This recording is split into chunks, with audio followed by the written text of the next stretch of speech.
देखिए, जब पार्टियों में बातचीत होती है तो बहुत सारी चीज़ें होती हैं।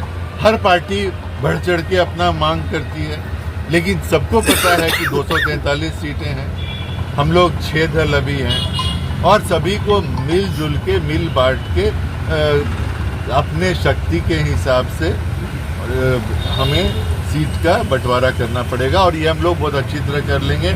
महागठबंधन इस बार मुद्दों पर चुनाव लड़ रही है। महागठबंधन के सभी दल 243 सीट पे लड़ेंगे, चाहे कैंडिडेट किस भी पार्टी का हो, लेकिन बाकी जो 5 दल होंगे उसके कार्यकर्ता इसी तरह से मेहनत करेंगे जैसे उनकी ही पार्टी का कैंडिडेट हो और हम जीतेंगे। ये कि जिस डॉक्यूमेंट में उसमें आपके ऑब्जेक्शन का क्या वैलिडिटी होगा, वो बोलेंगे कि आपने तो कोई डॉक्यूमेंट लगाया नहीं, इसलिए आपको काट दिया गया।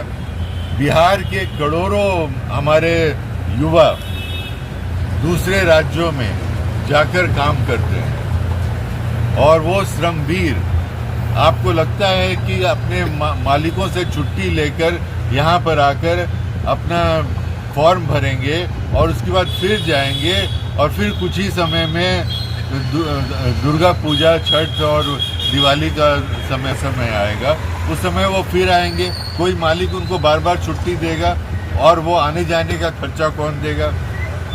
तो ये पूरी कोशिश है, जोर तबका है, समाज का जो मेहनतकश वर्ग है, हमारा जो मेहनतकश समाज के जो हमारे लोग जो बिहार के बाहर हैं, इन सब के वोट को काट दिया जाए और एक ऐसा वोट इलेक्टोरल रोल बनाया जाए जो बीजेपी के द्वारा ही बनाया जाएगा। नाम इलेक्शन कमीशन का होगा, वो इलेक्टोरल रोल बीजेपी के द्वारा होगा। तो अगर यही करना है तो फिर चुनाव लड़ने की, चुनाव घोषणा करने की, चुनाव में इतना खर्च करने की ज़रूरत ही नहीं है। आपको पहले ही अपने आप को विजेता घोषित कर देना चाहिए। तो देखिए, लोकतंत्र में सबसे महत्वपूर्ण है चुनाव, जो है लोकतंत्र की जननी है और वो उसकी स्वच्छता ही उसकी गारंटी है। अच्छे लोकतंत्र की गारंटी है कि चुनावी व्यवस्था स्वच्छ हो, निष्पक्ष हो और ट्रांसपेरेंट हो, सबके लिए एक जैसा हो। उसको तोड़ा जा रहा है, उस पर आघात किया जा रहा है। सीधा ये लोकतंत्र पे, भारत के लोकतंत्र पर कुठाराघात है और इसीलिए हमारे साथी आज 19 दिन से यहाँ पर आमरण अनशन में बैठे हुए थे और हम लोगों ने बहुत आग्रह करके आज इनका आमरण अनशन हमने तुड़वाया है। और लेकिन ये अनशन टूटा है, ये मुहिम नहीं टूटा है,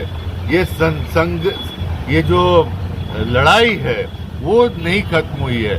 ये लड़ाई आज से और ज़्यादा विस्तृत रूप से बढ़ेगी और आपको आने वाले समय में दिखेगा कि कांग्रेस का हर कार्यकर्ता, हर नागरिक के साथ मिलकर, लोगों के साथ मिलकर, कंधे से कंधे मिलकर और इस सरकार को उखाड़ फेंकने में सक्षम होगा। यहाँ पे रोक रहे हैं क्योंकि गांधी के हम पुजारी हैं, उनके पद चिन्हों पे चलने वाले हैं।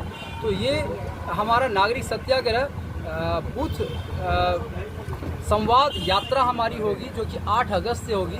8 अगस्त हमने इसलिए भी चुना है क्योंकि हमारे देश में अगस्त क्रांति हुई थी और इस अगस्त क्रांति में ही हमारे बापू ने एक नारा दिया था, भारत छोड़ो आंदोलन। तो भारत छोड़ो आंदोलन वो अभी वो तानाशाह के खिलाफ था। तो वर्तमान में जो सरकार है वो भी तानाशाह है, तो इसके खिलाफ जब मुहिम स्टार्ट